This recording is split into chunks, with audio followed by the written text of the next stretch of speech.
क्या कभी आप लोगों को भी सपने के अंदर कोई दिव्य रोशनी प्राप्त हुई है? आप जब सो रहे हो और जब कोई दीपक की बाती के अंदर जो रोशनी होती है, दीवे की बाती के अंदर, मेरी बात आज ध्यान से सुनना, वो रोशनी प्राप्त हुई है। या फिर आप जब ज्योत बत्ती कर रहे हो, अपनी पूजा में समय दे रहे हो, आंख में आप ध्यान में मगन हो, कोई ज्योति आपकी तरफ आई हो, तो आज की वीडियो आपके लिए है। क्योंकि सिद्धि साधना में जब आप किसी भी देवी देवता की सिद्धि साधना करते हो तो ये आपके हर एक उस बंदे के साथ होता है जो पूजा में समय देता है। हुआ जरूर होगा, 101% मैं लिख के दे सकता हूं। जो पूजा सच्चे मन से करता है, बल्कि वो आध घंटा देता है, एक मंत्र जाप भी करता है, तो उसके साथ ये घटना हुई होगी। और उसके बाद इस दिव्य दृष्टि का दिखने का मतलब क्या होता है और क्यों ये प्राप्त होती है और क्या इसके लक्षण होते हैं, क्या कारण होते हैं, बाद में कहां चली जाती है जो हमें दिखाई नहीं देती। आज सारी बात हम इसी वीडियो पे करेंगे। मैं आपका प्यारा विकास दैया, दिल्ली दरबार से। मेरे द्वारा दी गई जानकारी अगर आपको पसंद आती है तो भाई चैनल को सब्सक्राइब जरूर करना, क्योंकि अभी हमने 1 लाख सब्सक्राइबर का टारगेट रखा है, जिसमें हम आने वाले समय में एक एनजीओ ओपन करने जा रहे हैं, जिसमें हम अपनी गरीब बहनों की शादी करा सके, जो भाई रोड पे सोते हैं उनके लिए खाने से लेकर पीने तक का इंतजाम कर सके। इसमें आपका एक सहयोग चाहिए, चैनल को सब्सक्राइब कीजिए। अगर हाँ साथ में आप बेल आइकन भी दबाते हो तो जब जब हम लाइव आते हैं तो लाइव में आप हमसे जुड़ के अपनी समस्या का समाधान ले सकते हैं। समस्या कैसे भी क्यों ना हो, भूत प्रेत जिन मसान आदि, कार्य बंधन, व्यापार बंधन, कोई भी दिक्कत कैसी क्यों ना हो, आप हमसे लाइव में जुड़ के अपनी समस्या का समाधान ले सकते हैं। व्हाट्सएप नंबर दोनों तरफ है, तो चैनल को सब्सक्राइब जरूर करना, वीडियो में अंत तक बने रहना। जब भी आपको एक चीज बारीकी से समझ आएगी तो लेट ना करते हुए वीडियो स्टार्ट करते हैं।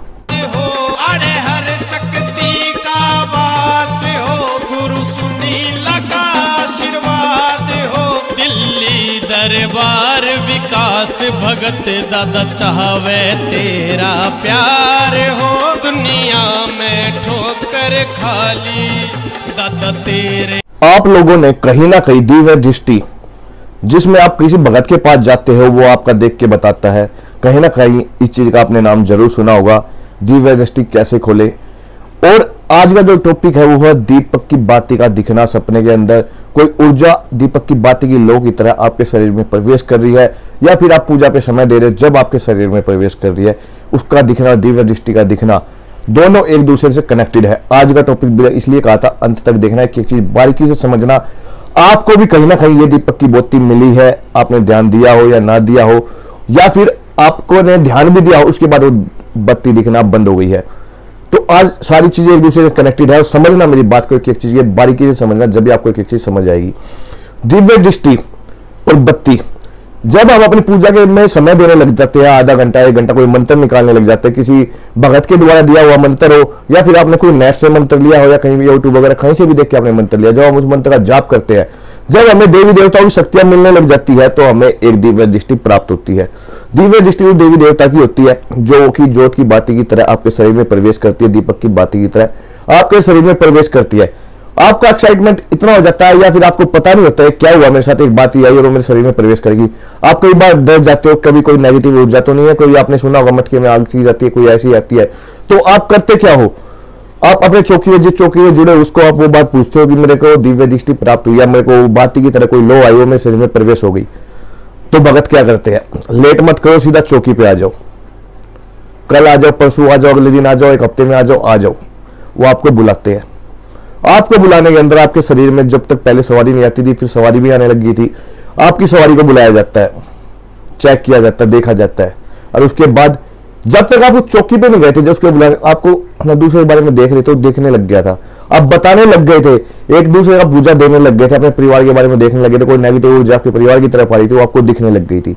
उसके बाद सब ब्लैंक। ऐसा क्यों हुआ? क्या कारण थे, क्या लक्षण थे? और आप किसी चौकी में जाते हो, चौकी में जाने के बाद आपने देखा होगा भाई, कई भगत आप तक ये तक बता देते हैं कि भाई आपने आज घर में ये रोटी बना रखी है, आज आप वहां गए थे, आज आपने ये कार्य किया है। या फिर आप उस चौकी पे पहली बार भी जा रहे हो, यूट्यूब पे कई ऐसी चौकियां आप चैनल देखते हो, ऐसे भी बता देते हैं, कई साल पुराने तक पूजा दे देते हैं। कहीं ना कहीं वीडियो आपके सामने आती है, वो सारा उस ज्योति का कमाल होता है, उस दीपक की ज्योति जो आपको लो प्राप्त होती है, उसका कमाल होता है। कई भगत अपनी मेहनत से अपनी ऊर्जा को बढ़ाते हैं, वो अपनी ऊर्जा को इतना हाई कर लेते हैं, उनको एक बत्ती नहीं कई बार उनको वो बत्तियां प्राप्त होती है। हर मंत्र की तरह सिद्धि करते हैं जब जब उन्हें वो बत्तियां प्राप्त होती है, जब वो मंत्र सिद्ध होता है। कोई सिद्धि साधना करते जब उनको वो बत्तियां प्राप्त होती है। कई बार आपने देखा हो एक बत्ती आ रही, कई बार आपने देखा हो 2-3 बत्तियां भी आपके शरीर में प्रवेश कर रही है।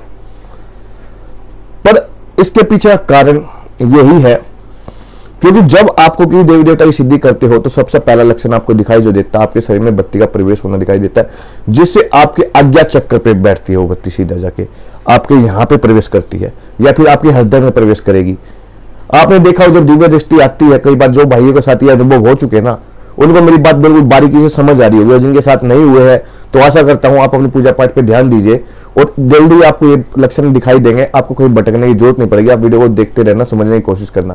वो जब दिव्य दृष्टि आएगी, वो बत्ती जब आपके शरीर में आएगी, या तो आपके सीधा माथे में आके बैठेगी या फिर आपके हृदय में प्रवेश करेगी, वो और कहीं वो अपनी जगह नहीं लेगी। कहीं भी पूरे शरीर में वो जगह नहीं लेगी, उसकी जगह दो ही है, या तो हृदय या फिर तीसरी आंख जिसको हम कहते हैं, आप उसकी उस जगह पे जाके वो प्रवेश करेगी। इसके मिलने के फायदे भी बहुत है और नुकसान भी बहुत है। फायदे क्या है, इसको मिलने के बाद आपकी दिव्य दृष्टि खुल जाती है, आपके काम धंधे में बरकत आने लग जाती है, रोजगार आपका फंसा हुआ पैसा निकलने लग जाता है, आपके काम जो उलझे हुए वो होने स्टार्ट हो जाते हैं। घर से धीरे नेगेटिव पावर आपके घर में है तो निकलना स्टार्ट कर देती है, क्योंकि आपके साथ एक पावर चलने लग जाती है ऊर्जा। इसके नेगेटिव पॉइंट क्या है, वो आपके लिए नेगेटिव पॉइंट है, क्योंकि आप खुद अपने लिए उनको नेगेटिविटी में बदल लेते हो। कैसे बदल लेते हो, आए तो अच्छी तरीके से थी वो, आप एक्साइटमेंट के चक्कर में अब क्या होता है, आपने वीडियो देखी भाई मुझे कोई शक्ति प्राप्त होगी और अब तो मुझे गुरु धारण करना पड़ेगा।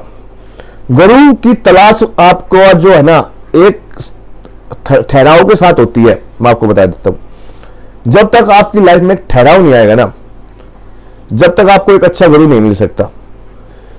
YouTube से देख के अगर आप किसी को गुरु धारण कर रहे हो, भाई उसकी शक्ति ऐसी कार्य करती है, वहां पे भाई प्याज लहसुन का परहेज नहीं है, या भाई फिर वहां दारू का परहेज नहीं है, जो ठहराव है ना वो आप अपनी जिंदगी में नहीं लेके आ सकते।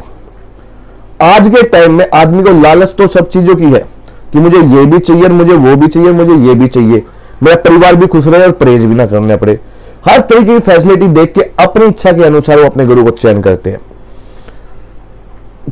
मैं अब आपको लोगों को समझा इसलिए रहा हूं क्योंकि जो चीजें मैं आपको समझा रहा हूं ना, वो आगे चल के कहीं ना कहीं आप पूजा पाठ कर रहे हो ना, आपकी लाइफ में काम आएगी। कहीं ना कहीं आपको इस चीज का अनुभव होना जरूरी है।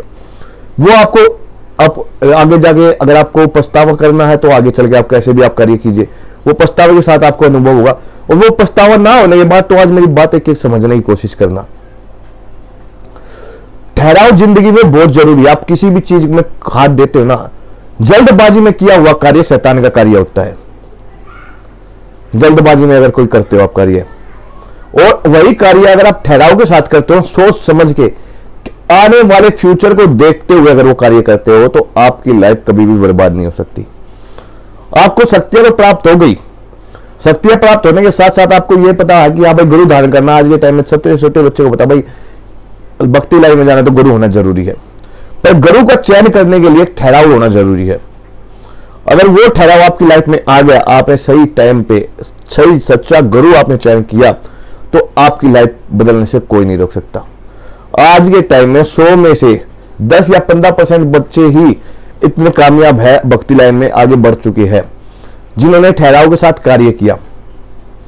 कई बच्चे क्या होते हैं भाई, जब भगत चौकी लगाता है, कोई भी सारी चीज करता है, यूट्यूब पे आता है, अपने बारे में दिखाने लग जाता है, तो उसके पास ऑटोमेटिकली क्राउड जो होता है ना, वो बढ़ना स्टार्ट हो जाता है। लोग बाग अपने आसपास की चौकियां ढूंढने लग जाते हैं, भाई कहां जाके मेरा ठहराव मिलेगा, मुझे ठीक होगा। पर जब आप उस चौकी में जाते हो, उससे आपसे पहले भी जब उस चौकियों से कोई बंदे जुड़े होंगे, स्टार्टिंग से जो जुड़े हुए होंगे, वो बंदे कामयाब आपको मिलेंगे। पुराने बंदे जो आ रहे हैं वो कभी किसी चौकी में भटक रहे, कभी किसी चौकी में भटक रहे हैं, आपको ये चीजें मिलेगी, वो कभी कामयाब नहीं होते। पुरानों में से लगा बगा 100 में से एक बंदा कामयाब हो जाता है, क्योंकि क्राउड इतना हो जाता है कि टाइम देने का समय नहीं मिलता और फिर वो लोग भटकते रह जाते हैं।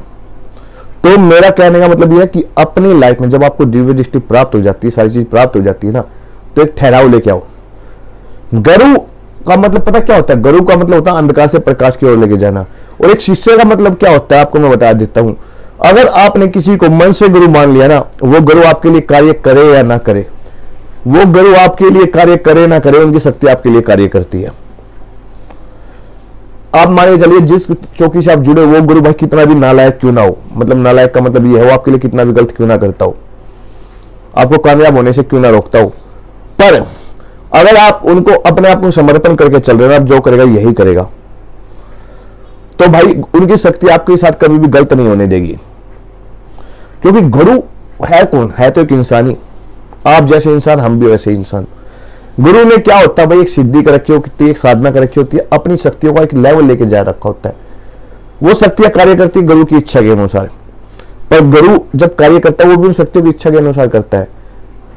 क्योंकि गुरु के हाथ में क्या है, जवाब उन शक्तियों को देना होता है। शक्तियां चाहेगी तो आपके साथ गलत होगा, नहीं चाहेगी तो कहां से गलत होगा। है तो हम भी, अगर मैं देखो मैं चौकी लगाता हूं, दरबार लगाता हूं, मैं तो हूं तो एक नॉर्मल इंसान ही। मैं आज के टाइम में पता क्या हो रखा है, चौकी वाले अगर किसी के पास, मैं खुद चौकी लगाता हूं, इन सारी चीजों में आ गया, मैं भी आ गया, किसी के बाद देवी शक्तियां प्राप्त होगी, सारी चीज होगी, वो अपने आप को भगवान समझने लग जाता है, घमंड आ जाता है। पैसों के लालच में किसी का बुरा कर देता है, भाई 11,000 रुपए लगेंगे, 21,000 रुपए लगेंगे। मेरे पास खुद कॉल आती है, भाई ऐसी कॉल मेरे पास ना किया करो, भाई मेरे को ये करा दो, वो करा दो, करा दो। इन चीजों से भाई मेरे को बिल्कुल दूर है। हम अपना कोई सीधा कहना, सपा कहना, मैं आगे से ऐसी कॉल भी आएगी ना, सीधा नंबर दे दिया करूंगा भाई यूट्यूब पे, अपने आप भुगतना। फिर मेरे पास गलत करने के लिए कभी भी कॉल मत करना, आगे से नंबर दे दिया करूंगा भाई यूट्यूब के ऊपर। तो भाई एक चीज अपना मैंने बता दिया, गुरु जब आप प्राप्त करोगे ना, एक सोच समझ के, एक अपने तरीके से अपने आप को समझ के कि मेरी लाइफ में क्या चीज जरूरी है, क्या नहीं, क्या मैं आगे चल के कामयाब हो सकता हूं, भक्ति लाइन मेरी बस की है करनी या नहीं है। लोग बाग अपने परिवार के लिए ना ये सोचते भाई मैं ये कर लूं और मैं वो कर लूं, हर कोई करता भाई। माँ बाप का फर्ज होता है बच्चों को एक अच्छा राह देना, एक अच्छा कामयाबी करना है, सारी चीज करना। पर एक घर जब तक ठीक नहीं हो सकता, कहीं आप इलाज कराने के लिए भी जाते हो, सारी चीज कराने के लिए जाते हो, पूरा परिवार जब तक ठीक नहीं हो सकता, जब तक वो मुट्ठी बंद में नहीं आ जाता। मेरी बात समझना, आप खुला परिवार, 2 बंदे चौकी पे जा रहे, 3 बंदे घर पे वो परहेज नहीं करे, तो वो 2 बंदे ही ठीक होंगे। आप तो ठीक हो गए, माँ बाप ने अपना इलाज करा लिया, बच्चों ने परहेज नहीं किया तो बच्चे परेशान है, माँ बाप फिर उनके पीछे बच्चा करा लो, दारू छोड़ दो, बच्चा ये कर लो, वो कर। माँ बाप क्या करे, कामयाबी के पीछे किसी न किसी चौकी पे भटकते रहते हैं। बच्चा ये कर लो, वो कर लो, ये कर लो, वो कर लो, परहेज कर। बच्चे क्या रखा है, क्या वो रखा, क्या नहीं, इन चीजों में निकाल देते हैं। सबसे पहले किसी चौकी पे जाने से पहले, सारी चीज करने से पहले मुट्ठी को बंद करो परिवार की, कि आपको 41 दिन का परहेज दिया जाएगा, आपको भाई 2 महीने का परहेज दिया जाएगा, 3 महीने का परहेज दिया जाएगा, 6 महीने का परहेज दिया जाएगा। अलग अलग चौकी के अलग अलग परहेज होते हैं, अलग अलग नियम होते हैं। तो सबसे पहले आपको आपका जो करना है, किसी भी चौकी पे आप जाके इलाज करा रहे हो, किसी से सारी चीज कर रहे हो, तो अपने परिवार की खुली मुट्ठी को बंद करना। बैठ के घर में किसी चौकी पे जाने से पहले वार्तालाप करनी है, बातचीत करनी है परिवार के बीच में कि हम अपना इलाज करा रहे हैं, आप इस इलाज में सहयोग देंगे या नहीं देंगे। कई कहते हैं हम नहीं दे पाएंगे, हम पे नहीं होगा, हमारा बाहर का काम है, हमारा अंदर का काम है, हमारा ये चीज है, हमारी वो चीज है। तो भाई जिन बंदों का इलाज होगा ना, ठीक वही होंगे, वो ठीक होंगे नहीं सकते। कोई चौकी वाला ये कह देना कि भाई उसको लाने की जरूरत नहीं, वो घर पे ठीक हो जाएगा, मैं लिख के दे रहा हूँ ठीक हो जाए। तो भाई जब नेगेटिव पावर किसी के ऊपर भेजी जाती है ना, उसका उतारा किया जाता है मंत्र फूंक से या झाड़े से। भाई वो 2 मिनट के लिए, 10 मिनट के लिए, 1 घंटे के लिए, 2 घंटे के लिए, 24 घंटे के लिए, 72 घंटे के लिए, इतना ही ठीक हो सकता है झाड़ फूंक से। भाई मंत्र की सिद्धियां जो प्राप्त होती है फूंक से, भाई उसको तो आपके शरीर से हटाया नहीं जा सकता।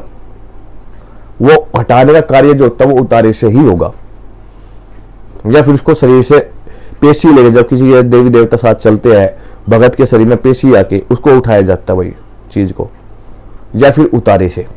2 ही इसके काट हो सकती है भाई। उतारे के बिना या पेशी लिए बिना उसको आपके शरीर से नहीं हटाया जा सकता। तो पहले अपने घर में बैठ के विचार कीजिए, सारी चीजों का वो कीजिए, जब भी उस चीज को हटाया जाता है।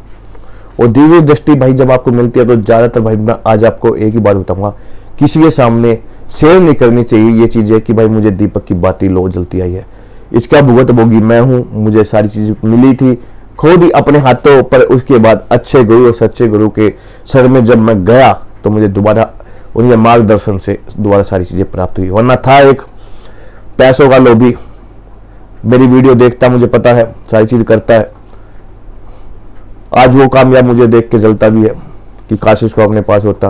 पर ऐसे बंदों की हमें जरूरत नहीं जो माँ बाप के नाम को, देवी देवताओं के नाम को बदनाम करे।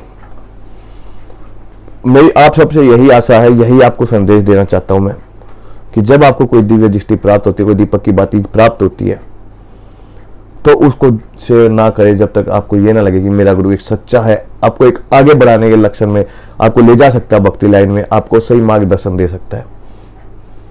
जब तक उस बात पे आपको विचार भी नहीं करना किसी बंदे के सामने। सच्चा गुरु आपको हरदम सही बातें बताएगा, और जो आपका टाइम पास वाला गुरु होगा ना, जो आपके साथ टाइम पास, वो आपको हरदम इग्नोर मारेगा। ये ऐसे नहीं हो सकता, ये नहीं हो सकता, ये कैसे होगा, या फिर आपको ये कैसे होगा, मैं तो मान ही नहीं सकता, या फिर ऐसा क्या हो गया, चल तेरे को तो वहम हो गया, तेरे को तो ये हो गया, तेरे को तो ये हो गया, ऐसे आपको इग्नोर मारेगा अलग अलग बातों पे। तो उस गुरु को त्याग दो भाई, कुछ नहीं रखा ऐसे गुरुओं में। तो मिलते हैं एक नई जानकारी के साथ, एक नए विषय के साथ। जब तक के लिए आज्ञा दीजिए। जय श्री राम, जय माता दी, हर हर महादेव, हर घर महादेव।